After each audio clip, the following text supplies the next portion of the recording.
Hujan tiba bunga menguntum. Enak sambil makan ketupat. Saya ucapkan Assalamualaikum. Semoga presentasi ini bermanfaat. Perkenalkan, nama saya Muhammad Rasunjani. Saya Muhammad Evan Putra Gunawan. Saya Zahra Nur Audila. Saya Cindy Aulia. Saya Saharani Sawi Putri. Kami dari kelompok 6, kelas 12 IPA 3. Di sini kami akan mempresentasikan materi mengenai kritik dan esai. Selamat menyaksikan.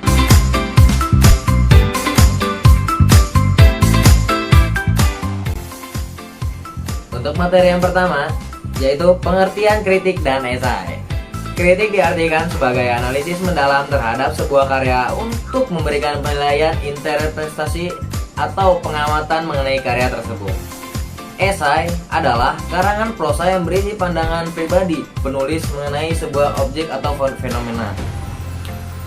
Lanjut, ciri-ciri kritik dan esai.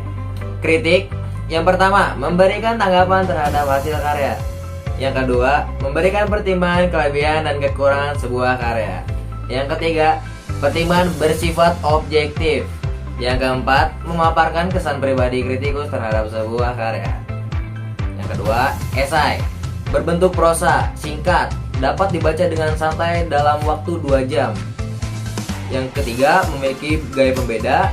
Yang terakhir, membuhi keuntungan penulisnya. Terima kasih.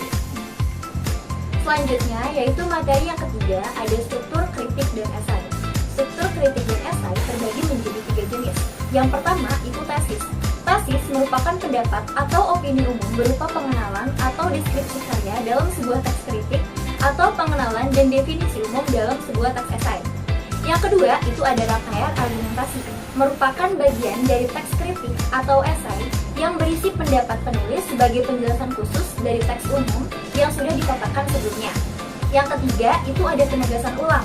Penegasan ulang merupakan perumusan kembali secara ringkas mengenai tesis dari berbagai argumen yang telah disampaikan penulis pada 2 bagian sebelumnya. Selanjutnya, materi yang keempat itu ada langkah-langkah kritik dan esai. Langkah-langkah membuat kritik yang pertama yaitu memilih karya. Sebelumnya menulis kritik, terlebih dulu kita menentukan karya yang mana yang akan dibahas. Seperti menentukan pengarang, menentukan jenis karya, terus juga menentukan tema dan memilih judul. Yang kedua, itu ada melakukan interpretasi. Pada angka ini, penulis kritik menafsirkan makna yang ia dapat setelah membaca sebuah karya. Yang ketiga, itu ada analisis. Tahap analisis adalah penguraian bagian titik bagian atau norma-norma karya. Analisis karya dilakukan dengan menelaah mana yang menjadi kelemahan dan kelebihannya. Analisis harus dilakukan berdasarkan data yang terdapat dalam karya yang kita baca. Selanjutnya, ada langkah-langkah membuat esai. Yang pertama, itu menentukan topik. Dalam menentukan topik, kita bisa melihat isu-isu di sekitar kritik seperti isu yang sedang terjadi, paling sering dibicarakan, terbaru, atau yang paling-paling dekat dengan kehidupan pribadi kita. Yang kedua, itu ada riset. Riset adalah tindakan meneliti, menggali, menyelidiki, atau menafsirkan suatu topik pembahasan. Selanjutnya ada membuat kerangka. Membuat kerangka yang tulisannya berguna agar pembahasan tidak melebar. Dan yang terakhir yaitu menulis dan menyunting. Tahap akhir adalah menuliskan esai titik sebelum disodorkan pada publiknya.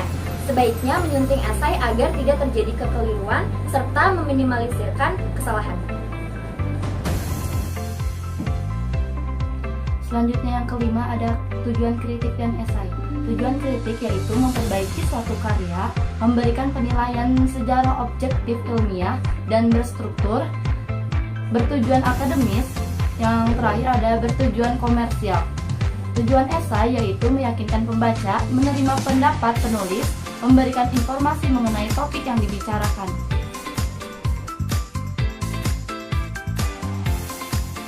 Materi yang keenam yaitu fungsi kritik dan esai. Fungsi kritik dibagi menjadi 2, yaitu fungsi kritik kepada pembaca dan fungsi kritik kepada penulis.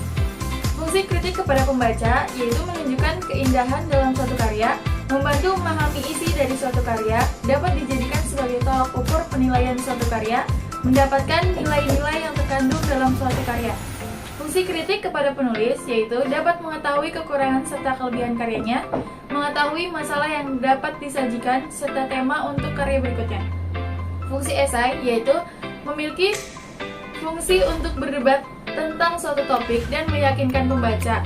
Fungsinya mempertahankan sudut pandang subjektif dan pribadi tentang suatu subjek tanpa formalitas seperti dokumen atau bukti empiras atau deductible yang bersifat.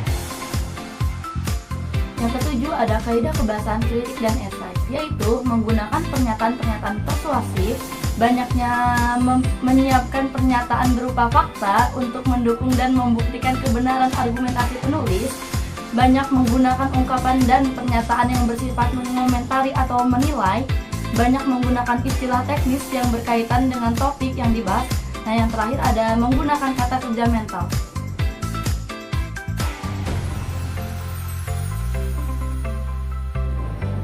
Materi selanjutnya adalah materi terakhir, yaitu jenis-jenis kritik dan esai. Yang pertama, jenis kritik. Kritik induktif adalah kritik dengan memperhatikan unsur-unsur yang ada dalam karya. Yang kedua, kritik judisial adalah kritik-kritik yang menganalisis dan menerangkan efek-efek karya berdasarkan permasalahannya, organisasinya, teknik, serta gaya kepenulisannya. Yang ketiga, kritik impresionik adalah kritik yang berusaha menggambarkan sifat khusus dalam sebuah karya serta mengekspresikan tanggapan kritikus yang ditimbulkan secara langsung oleh karya tersebut. Berdasarkan cara kerja kritikus dibagi menjadi tiga. Yang pertama, kritik impresionik adalah kritik yang berupa kesan-kesan pribadi secara subjektif terhadap sebuah karya. Di sini, selera pribadi amat berperan. Yang kedua, kritik penghakiman adalah kritik yang bekerja secara deduktif dengan berpegang teguh pada ukuran-ukuran tertentu untuk menetapkan apakah sebuah karya itu baik atau tidak. Yang ketiga, kritik teknis adalah kritik yang bertujuan menunjukkan kelemahan-kelemahan tertentu dari sebuah karya agar pengarangnya dapat memperbaiki kesalahan-kesalahan di kemudian hari. Selanjutnya, jenis-jenis esai dibagi menjadi 7. Yang pertama, esai deskriptif.